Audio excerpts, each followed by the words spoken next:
दो सिनारियो हैं। एक ये कि हम किसी न किसी सूरत में मुसलमान और हिंदू जो है 1000 साल तक लड़ते रहे हैं। अच्छे मुसलमानों की हुक्मरानी भी रही है। मुसलमान हुक्मरानों ने उस वक्त जो बादशाह थे उन्होंने अदल की कोशिश की, उन्होंने ये कोशिश की हिंदू मुस्लिम ताल्लुकात बेहतर हों। उसकी बहुत अच्छी बेहतरीन मिसालें भी हैं शहनशाह अकबर के ज़माने में, उसके बाद भी औरंगजेब के ज़माने में भी बहुत सी शहादतें मिलती हैं, अगरचे हिंदुस्तानी उसके खिलाफ प्रोपेगेंडा करते हैं।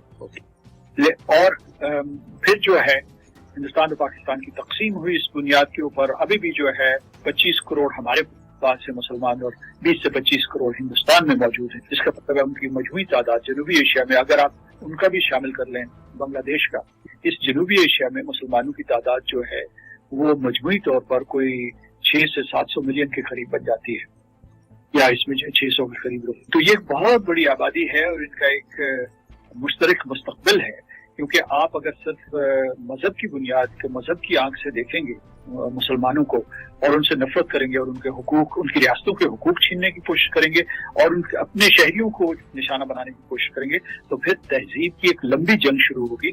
हमारी सलाह ये है हिंदुस्तान को कि इन नफरतों को खत्म करे और पाकिस्तान की इस ख्वाहिश का मुस्बत जवाब दे कि हमें अमन और सलामती के साथ रहना चाहिए। माशी दामन